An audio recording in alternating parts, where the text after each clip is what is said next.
कितनी बुजुर्ग यहाँ लेडीज हैं जो अपने बच्चे से महीने के बारे में खुल के बात करती हैं। आप करते हो? अगर नमक नहीं डलेगा तो सब्जी में स्वाद आएगा? नहीं आएगा ना।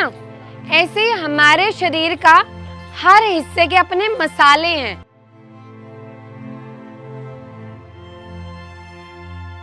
अच्छा, कितनी महिलाएं ऐसी हैं जिन्होंने रसौली के बारे में सुना है? बच्चादानी में रसौली होती है। एक बार हाथ उठाओ। अभी आऊंगी उस पे भी। अच्छा, अभी किस किस को बच्चादानी में रसौली है? बच्चादानी किस किस ने निकलवा दी है? निकलवा दी है। कितने साल हो गए और कितनी उम्र है आपकी? कितने साल हो गए? 1.5 साल। आपकी कितनी उम्र है? आपकी कितनी उम्र है? 40 हो गई। 40। और जब बच्चा रसौली थी, महीना कितना ज्यादा आता था? मतलब ज्यादा आता था। मतलब ज्यादा पीस गिरते थे, गांठे पूरी। हाँ, गांठ सी और महीना बंद नहीं होता था। 8 10 दिन। तो डॉक्टर ने बोला, पहले ऐसी दवा खाई थी, महीना बंद करने की गोलियां खाते थे? नहीं, गोली नहीं, वैसे रुकड़ी की दवाई खाई थी मैंने ऐसी। दवा खाई थी। हाँ। ठीक है। अच्छा, बच्चादानी इतनी कम उम्र में निकालने के बाद अब क्या क्या दिक्कत आ रही है? अब तो ये कछु जोड़ों में दर्द होता है? हाँ, दर्द होता कमजोर रहता है शरीर? हाँ। और पाचन ठीक रहता है या नहीं? गैस बनती है? नहीं, गैस नहीं बनती। नहीं बनती। कोई इन्फेक्शन होता है पेशाब में बार बार? अब नहीं होता। नहीं। ये दर्द घोटन में, कमरे वजन में दर्द दर्द होता है। ठीक है। अच्छा, कितना खर्चा हुआ था? खर्चा तो हुआ था, मतलब जैसे वहाँ पे गई थी, यहाँ पे कार्ड से बना था। बस अच्छा। खाली, और दवाई आयुष्मान कार्ड से? हाँ, और दवाई वगैरह भी 3 दिन का नहीं हुआ था, बस बाकी बाद में फिर दवाई से हुआ था। चला था। ठीक है। अच्छा, आपको कितनी उम्र है आपकी? इतनी। और आपको कितना समय हो गया बच्चादानी निकलवाए? अभी 1.5 साल भई है। 10 साल? 1.5 साल। हाँ। और अभी क्या दिक्कत आई उसके बाद? उसके बाद अब तो कुछ दिक्कत नहीं, पर ये दर्द मातो है, ये भड़कन दर्द होता है। भड़कन होती है। देखो, एक उम्र के बाद ना हमारे जोड़ों में दर्द होना सबके होगा, मेरे भी होगा, आपके भी। मे भी मैं थोड़ा ज्यादा परहेज कर लूँ, लेट हो, क्योंकि शरीर अपना बदलाव लेता है। लेकिन हमारे शरीर का एक महत्वपूर्ण हिस्सा बच्चादानी है। अगर हम बच्चादानी को समय से पहले निकलवा दें या उसको निकलवाएं तो उसके बाद बहुत सारी दिक्कतें होती हैं जो हमें कोई नहीं बताता। जैसे कि उम्र से पहले बुढ़ापा आना, शरीर में कमजोरी रहना, चिड़चिड़ापन आना, छोटी छोटी बात पे गुस्सा आना, किसी की बात बर्दाश्त नहीं होती, क्योंकि हार्मोन्स में बदलाव होता है। हार्मोन्स हमेशा याद रखना, हार्मोन हमारे शरीर के मसाले हैं। मसालादानी में हमने मसालों को नाम दिया, हमारे शरीर में हमने उन्हें हार्मोन्स बोल दिया। ठीक है। हमारे देश में ना बच्चादानी जब रसौली होती है तो महिलाओं को ये नहीं पता कि इसका इलाज है। उन्हें क्या बोला जाता है, पहले दवा दी जाती है महीना बंद करने के लिए, क्योंकि अधिकतर महिलाओं को जब बच्चादानी में रसौली होती है 2-2, 3-3 महीने महीना बंद नहीं होता, बहुत ज़्यादा आता है, दर्द होती है। ऐसे ही ना 3 बीमारियां हैं, शायद आप लोगों ने कभी सुना नहीं होगा। जैसे रसौली होती है ना, इसको हम फाइब्रॉइड बोलते हैं। ऐसे ही 2 और बीमारियां हैं, जैसे कहते हैं ना बाजार में नया फैशन आता है, साड़ी का ट्रेंड बदल गया तो हम वो लेने जाते हैं। ऐसी बीमारियां समय के अनुसार बदलती जा रही हैं। ऐसे ही एक बीमारी आई है एडिनोमायोसिस। आप लोग कभी ना सुनोगे, किसी की कभी रिपोर्ट में आया तो आपको डॉक्टर बोलेगा आपको एडिनोमायोसिस हो गया, और आप लोग ऐसे सोचोगे ऐसी भी कोई बीमारी होती है। फिर आपको बोलेंगे एंडोमेट्रियल हाइपरप्लेजिया, इतने मुश्किल मुश्किल नाम, तो इंसान सोचता है कि क्या बीमारी है। पर इसमें होता क्या है, जो आपका महीना है बहुत ज़्यादा आएगा, इतने इतने पीस गिरेंगे। जब वो महीना आएगा तो ऐसी दर्द होगी जैसे बच्चा होने के समय दर्द होती है।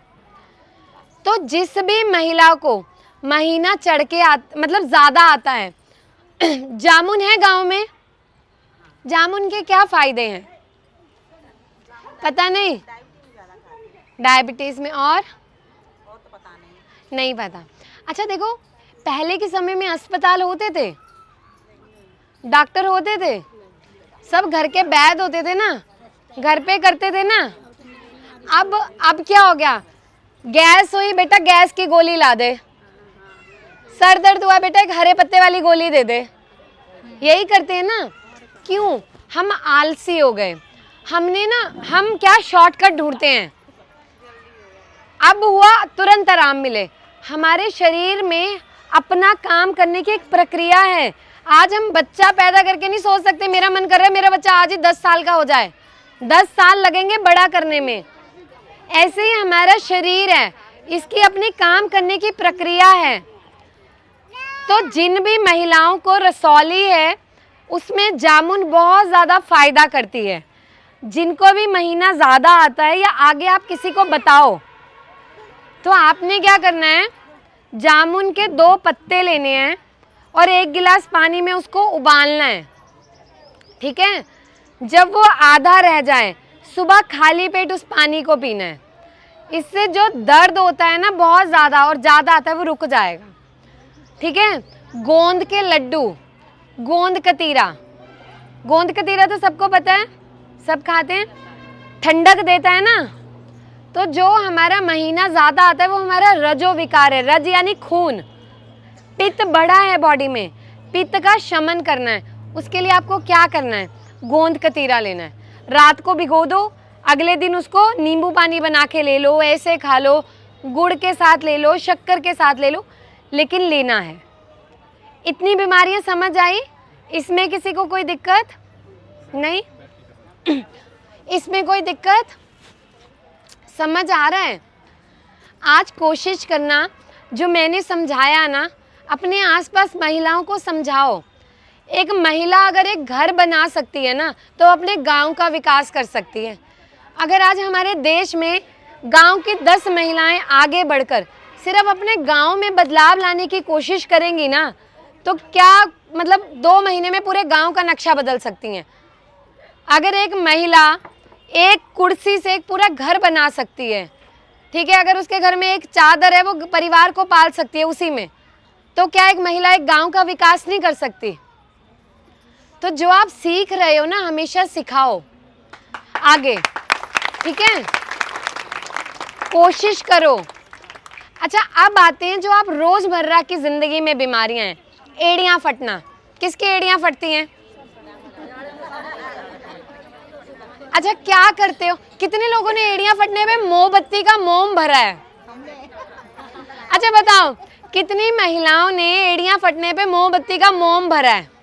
बताओ बताओ, सबने भरा होगा। मेरी मम्मी ने भी भरा है, बचपन में मैं देखती थी उनको।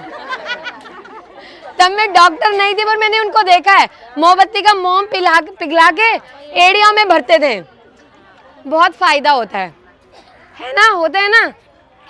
लेकिन जिन भी महिलाओं को ना एड़ियां फटती हैं, अब से आप ना 2 चीजें करके देखना। ग्लिसरीन लेना है, ग्लिसरीन सबको पता है, 50 ml ग्लिसरीन लेनी है और उसमें ना 10 ml नींबू का रस डाल लेना है और एक शीशी में बना के मिक्स करा और फ्रिज में रख लेना है। 50 ml ग्लिसरीन और 10 ml नींबू का रस शीशी बना के फ्रिज में रख लेना है। जब आपने उसको रख लिया ना, एक बार बनाया 4 महीने खराब नहीं होगा। रोज सोने से पहले अपने पैर के ये जो हिस्सा है यहाँ पे अच्छे से मालिश करनी है। अच्छे से मालिश करी उसके बाद कोई भी जुराब पहन के सोना है। लेकिन गर्मियों में हम जुराब नहीं पहन सकते, तो हमें क्या करना है, जैसे हम सोने जा रहे हैं पैर पे ना कोई भी पन्नी लगा दो, आधा 1 घंटे में उतर भी जाएगी, कोई दिक्कत नहीं। लेकिन जब वो ग्लिसरीन और नींबू का होगा वो उसमें रचेगा। अब ये काम क्या करेगा?